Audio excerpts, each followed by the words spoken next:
Bom dia a todos, um feliz sábado. Agradeço a Dulce pela história das crianças, a Lena pela bonita e inspiradora mensagem musical. E hoje, como dissemos, é o Dia Internacional de Oração da Mulher Adventista. E vamos hoje refletir um pouquinho sobre a importância das mulheres no Novo Testamento e quais são as aplicações para a missão da igreja nos dias de hoje. Quando nós pensamos em heróis bíblicos, quais são os nomes que nos vêm à mente? Talvez Daniel, não sei, Moisés, Josué. Isso mesmo, são muitos os nomes dos heróis bíblicos. E quando nós pensamos nos discípulos de Jesus, quais são os nomes que surgem primeiro? Talvez Pedro, João, Tiago, não é? E quanto às mulheres no Novo Testamento? Quais são as mulheres que nós nos lembramos? Talvez Maria, mãe de Jesus. Exatamente, essas são as mais lembradas, não é? É verdade, Maria Madalena são as mais lembradas. Mas, na verdade, a Bíblia está repleta de histórias de mulheres que foram protagonizadoras dessas histórias, não é? Tanto no Antigo como no Novo Testamento, nós temos muitas histórias que foram ali da vida de algumas mulheres. Mas qual é a mensagem que essas histórias nos transmitem, não é? E voltei atrás. Pronto. E para compreendermos melhor a perspectiva divina sobre as mulheres, eu pergunto: como Jesus via as mulheres? Ele as enxergava como coadjuvantes? Ele as enxergava como benfeitoras ou algo mais? Para compreender como as mulheres... Eu estou a voltar sempre para trás, desculpem. Eu vou já me habituar. Aqui. Como as mulheres são retratadas no Novo Testamento? Ao respondermos essas perguntas, nós vamos, então... entender como Jesus se relacionava com as mulheres e o que ele esperava delas. E, além disso, a resposta dessas perguntas nos mostram também como os autores do Novo Testamento compreendiam o papel das mulheres no contexto do cristianismo que estava a nascer ali. O Novo Testamento, ele menciona diversas mulheres de uma forma muito positiva, como sábias, como fiéis, como mulheres relevantes. E elas são destacadas ao lado dos grandes heróis bíblicos, mas sem perder as suas características femininas e singulares. Vamos, então, iniciar pelo nascimento e pela infância de Jesus. O Evangelho de Mateus, ele começa com a genealogia de Jesus, onde ele menciona algumas mulheres notáveis, como Tamar, Raabe, Ruth, a mulher de Urias, sim, a mulher de Urias e também a mãe de Jesus. E Mateus enfatiza essas mulheres como estando diretamente ligadas à linhagem do Messias. Quando nós vamos ao Evangelho de Lucas, por exemplo, nós vemos a narrativa do nascimento de Jesus, que também se inicia com a aparição do anjo Gabriel a Maria. E a narrativa destaca uma conversa profética entre a Maria e o anjo, sublinhando assim também o papel central de Maria na história da encarnação desde o início. Outro fato interessante que nós podemos notar é a presença da profetisa Ana no momento da dedicação de Jesus. Nós podemos verificar essa passagem na Bíblia, que está em Lucas, no capítulo 2, nos versos 36 ao 38. E diz assim, eu não sei se conseguem ler, que está um pouco pequenino, mas eu vou ler aqui. Estava ali a profetisa Ana, filha de Fanuel, da tribo de Asser. Era muito idosa, tinha vivido com seu marido 7 anos, depois de se casar, e então permanecera viúva até a idade de 84 anos. Nunca deixava o templo, adorava a Deus, jejuando e orando, dia e noite. Tendo chegado ali, naquele exato momento, deu graças a Deus e falava a respeito do menino a todos os que esperavam a redenção de Jerusalém. Então, temos aqui a história de uma senhora viúva e que nunca deixava o templo, estava sempre servindo no templo e que foi avisada a Deus que o Messias havia chegado, e ela foi ali precisamente naquele momento da dedicação de Jesus, enquanto os sacerdotes não se importaram muito com aquele acontecimento. Para eles era só um filho de uma família pobre, mas a Ana, sim, ela recebeu essa revelação divina, e aqui o texto também nos mostra que ela foi uma dessas pessoas que realmente começou a espalhar as boas novas de que o Messias já havia chegado, que a profecia havia se cumprido. Vamos agora para a parte das mulheres no ministério de Jesus. Como é que Jesus se relacionava com as mulheres durante o seu ministério? No Evangelho de João, o início do ministério de Jesus é marcado por 2 encontros significativos. O primeiro encontro está em João, no capítulo 13, é o encontro com Nicodemos. E Nicodemos, e também a seguir, no capítulo seguinte, João 4, temos o encontro de Jesus com a mulher samaritana. E ao compararmos esses personagens, nós temos Nicodemos, que era um líder religioso judeu, uma pessoa muito respeitada, não é, na sociedade. Porém, ele procura Jesus à noite, escondido, e não aceita Jesus abertamente após esse encontro. E, por outro lado, nós temos a mulher samaritana. A mulher samaritana é praticamente o oposto, não é? Porque ela é desprezada pelos judeus pela sua origem, por ela ser samaritana, e também ela tinha um passado duvidoso, muito complexo, então ela também não era uma pessoa respeitada. E, por outro lado, ela é buscada por Jesus em pleno meio-dia, não é? E, ao contrário de Nicodemos, ela aceita Jesus abertamente, e naquele mesmo momento ela já passa a ser uma evangelista muito eficaz entre o seu povo. Ela começou a espalhar as boas novas também, que o Messias havia chegado. No Evangelho de Mateus, nós também temos, no capítulo 15, a história da mulher Cirofenícia. À primeira vista, nós podemos pensar que essa narrativa é desconcertante, porque Jesus compara aquela senhora a cachorrinhos. Mas ela não se sente humilhada. Pelo contrário, ela não se ofende e ela afirma que mesmo as migalhas do poder de Jesus são suficientes para curar a sua filha. Jesus elogia a fé dessa senhora, dizendo que era uma fé muito grande, e concede a ela a cura que ela estava a procurar. Outra narrativa marcante é a de Maria, está em João no capítulo 12. A Maria que unge os pés de Jesus. As crianças, né, até mencionaram essa história aqui durante a história. A Maria unge os pés de Jesus com um perfume valioso. Esse perfume equivalia a cerca de 300 dias de trabalho, ou seja, era quase um ano, praticamente um ano de trabalho.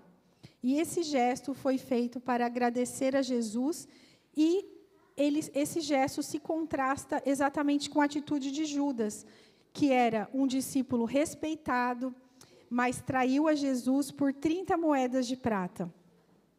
Um valor bem inferior, que equivale mais ou menos a 100 dias de trabalho. Então, Judas entregou a Jesus por mais ou menos 1/3 do valor que Maria usou para demonstrar a sua devoção e a sua gratidão. Já no capítulo seguinte, no João 13, também vai nos falar sobre um episódio interessante que é sobre a cerimônia dos lava-pés. Então, no capítulo anterior, João 12, Maria está a lavar os pés de Jesus com um perfume, e no capítulo seguinte, Jesus está a se colocar na posição de lavar os pés dos seus discípulos, não é? A demonstrar-lhes a humildade e o serviço. Quando, então, o autor, ao justapor essa história com a da Maria ungindo os pés de Jesus, o evangelista nos mostra que, mesmo antes de Jesus ter ensinado essa lição de humildade, Maria já tinha aprendido. Jesus ainda não havia ensinado aos seus discípulos, mas a Maria já se mostrou uma pessoa humilde e capaz de se colocar numa posição de lavar os pés de Jesus. Temos ainda, na crucifixão, as mulheres elas permaneceram ali ao pé da cruz, enquanto a maioria dos discípulos o abandonaram, exceto João. Os outros discípulos fugiram, mas as mulheres, como nos diz o texto bíblico de João, capítulo 19, e o verso 25. E junto à cruz estavam a mãe de Jesus, a irmã dela, e Maria, mulher de Clopas, e Maria Madalena. A seguir, após a ressurreição de Jesus, nós também encontramos um episódio interessante relacionado às mulheres, não é? Jesus aparece primeiro a Maria Madalena, que se torna a primeira pessoa a anunciar as boas novas de que ele havia ressuscitado. Assim, a mulher samaritana havia sido a primeira a ouvir Jesus se revelar como Messias. E Maria Madalena, a primeira a anunciar a sua ressurreição. Ambas mulheres foram pioneiras em anunciar o Evangelho. Além dessas, outras mulheres também são mencionadas nos Evangelhos.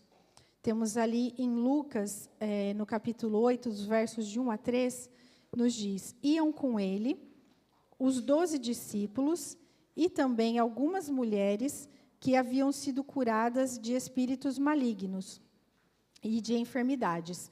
Maria, chamada Madalena, Joana, Susana e muitas outras, as quais, com os seus bens, ajudavam Jesus e os seus discípulos. Então, vemos aqui outras mulheres que também participaram do ministério de Jesus, o seguiam e também ajudavam a Jesus e os discípulos financeiramente. Vamos agora, então, passar para a parte dos ensinamentos de Jesus. Como é que os ensinamentos de Jesus se relacionavam com as mulheres? Uma das formas preferidas, então, de Jesus ensinar os seus seguidores era por meio das parábolas, que eram histórias práticas relacionadas ao dia a dia. Muitas dessas parábolas eram baseadas no cotidiano, de forma que as pessoas conseguissem se relacionar com os ensinamentos de Jesus. Em Mateus 13, nós temos ali a parábola do fermento, onde Jesus apresenta a cena de uma mulher que mistura o fermento em 3 medidas de farinha, não é? Essa parábola, então, se passa num ambiente doméstico e algo que as mulheres estavam ali muito habituadas e podiam se identificar, porque fazia parte da realidade delas. Outras parábolas muito conhecidas são a parábola da ovelha perdida, da dracma perdida e do filho pródigo, em Lucas 15. E a parábola da dracma perdida também se passa dentro de uma casa, onde uma mulher acende uma lamparina para procurar a sua moeda perdida. Mais uma vez, então, Jesus usou uma história em que as mulheres podiam compreender e com a qual poderiam se relacionar. E agora eu pergunto, por que Jesus se preocuparia em contar parábolas ambientadas no espaço doméstico se não houvessem mulheres na sua audiência? Ou ainda, por que ele se daria ao trabalho de criar parábolas voltadas para as mulheres se não quisessem que elas compreendessem diretamente as suas mensagens?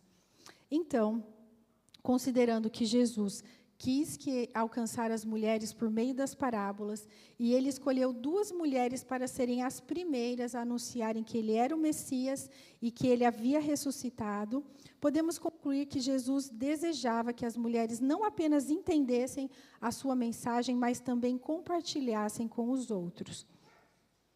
Vamos a seguir verificar como era o trabalho das mulheres, né, dentro do cristianismo primitivo. Então, após a ascensão de Jesus, as mulheres continuaram sendo uma força importante na disseminação do Evangelho. Nós vemos no livro de Atos várias mulheres engajadas no serviço cristão. Logo no capítulo 1 de Atos, no verso 14, depois de Jesus ter subido ao céu, o texto relata que os discípulos permaneceram em oração e que todos perseveravam unânimes em oração com as mulheres, com Maria, mãe de Jesus, e com os irmãos dele. Continuando em Atos 9, nós encontramos a história de Tabita, também conhecida como Dorcas, não é, que deu o nome ao ministério assistencial da Igreja Adventista no passado. E no verso 36, o autor chama, então, a Tabita de discípula. O mesmo livro também menciona Maria, mãe de Marcos, que era anfitriã das reuniões dos cristãos, não é? As reuniões eram realizadas na sua casa. Também Lídia, que recebe Paulo e seus companheiros de viagem em sua casa, em Filipos. Damares e Dionísio, que aceitam a mensagem de Paulo em Atenas. Priscila e Áquila, que ensinam Apolo. Na carta de Paulo, então aqui nós temos várias mulheres também que tiveram esse papel interessante. Na carta de Paulo aos Romanos, o capítulo 16, ele começa com a recomendação de Paulo à irmã Febe. Na língua original, o grego, ela é chamada de diaconon, de onde vem o termo diácono. Entretanto, essa palavra, na nossa tradução, está como serva. E no verso seguinte, a palavra traduzida como protetora é a palavra grega prostatis, que também significa patrona ou benfeitora. No contexto cristão do primeiro século, o uso dessas 2 palavras juntas para a mesma pessoa indica que ela era ativa na liderança do ministério cristão naquela igreja. O mesmo capítulo de Romanos ainda menciona muitas outras mulheres em posição de liderança no serviço cristão. Priscila e Áquila como companheiros no serviço, Maria, que muito trabalhou por vós, Júnia, notável entre os apóstolos, Trifena, Trifosa, Pérside, Júlia e a irmã de Nereu. E agora vamos mencionar também que na Epístola dos Hebreus, no capítulo 11, nós encontramos ali a conhecida Galeria dos Heróis da Fé. E aqui também são mencionadas mulheres heroínas da fé. O autor menciona, por exemplo, a Sara. Pela fé, Sara recebeu o poder para ser mãe. Menciona também a Raabe. Pela fé, Raabe não foi destruída com os desobedientes. E ainda, pela fé, mulheres receberam seus mortos pela ressurreição. Em outras palavras, o autor inspirado, ele via tanto homens como mulheres como heróis da fé. Podemos ainda, por fim, considerar o que Deus revelou sobre as mulheres através do espírito de profecia. São inúmeras citações, mas eu selecionei 3 que foram encontradas no livro Filhas de Deus, que é um livro realmente voltado para as mulheres, que ali tem um conjunto muito grande da mensagem de Deus para as mulheres. E recomendo aquelas que desejarem ler esse livro, tem disponível online o PDF, tá bem? Então, nesse livro, Filhas de Deus, na página 9, diz assim: mulheres de firme princípio e decidido caráter são necessárias. Mulheres que creem estarmos, sem dúvida, vivendo nos últimos dias e que temos a última solene mensagem de advertência para ser dada ao mundo. Ainda na mesma página diz: foi Maria quem primeiro pregou um Jesus ressurreto, e a influência refinada e suavizante de mulheres cristãs é necessária na grande obra de pregação da verdade agora. Se houvesse 20 mulheres, onde agora só há uma, que pudessem fazer da salvação de almas sua estimada tarefa, veríamos muito mais conversos à verdade. E, por fim, na página 10, o Senhor tem uma obra para as mulheres, bem como para os homens. Elas podem ocupar o seu lugar na obra nessa crise, e Ele atuará por intermédio delas. Se estiverem imbuídas com o senso do dever e trabalharem sob a influência do Espírito Santo, terão a exata presença de espírito requerida para este tempo. O Salvador refletirá sobre essas abnegadas mulheres a luz de sua face e lhes dará poder que excede o dos homens. Podem aproximar-se do coração daqueles a quem os homens não chegam a alcançar. Seu trabalho é necessário. E para concluirmos, nós vimos que a Bíblia valoriza a mulher. Nós vimos que Jesus valoriza a mulher. Vimos também que o espírito de profecia valoriza a mulher. Deus criou homens e mulheres com diferentes papéis que são complementares. O homem não é superior à mulher e a mulher não é superior ao homem. Por outro lado, vemos no mundo atual, já há algum tempo, o movimento feminista, que é um movimento que rebaixa o homem na intenção de elevar a mulher. Cria uma tensão com a falácia de igualdade de gênero, denegrindo a imagem do Criador no ser humano. O feminismo ensina que a Bíblia é machista, que o patriarcado é ultrapassado, degrada a família, os valores cristãos e incentiva o aborto indiscriminado e a imoralidade. Portanto, essa é uma grande armadilha do inimigo. E nós precisamos ter em conta que esse movimento é completamente incompatível com o cristianismo. O verdadeiro valor do homem e da mulher é encontrado na palavra de Deus. Em sua oração, antes de ir ao Getsêmani, em João 17, Jesus pediu ao Pai pela unidade da igreja, dos cristãos, para que todos sejam um, como ele diz, como eu e tu somos um, disse ao Pai, não é? E tal unidade só pode ser alcançada com homens e mulheres trabalhando juntos, como acabamos de ver em diversas passagens do Novo Testamento.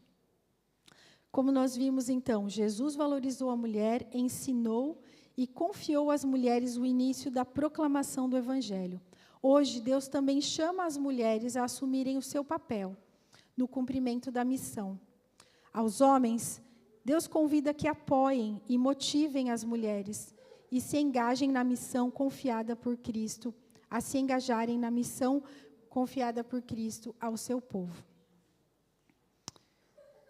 A missão do povo de Deus nos últimos dias é pregar o Evangelho eterno a toda nação, tribo, língua e povo.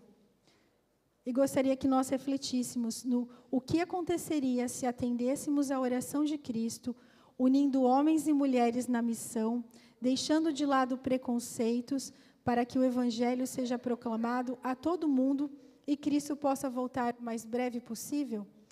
Que nós possamos, então, ter isso em mente, de como Deus ele chama e usa cada um de nós, e que nenhum de nós seja um empecilho para que outra pessoa possa realizar o trabalho que Deus tem chamado. Amém? Vamos encerrar o nosso culto dessa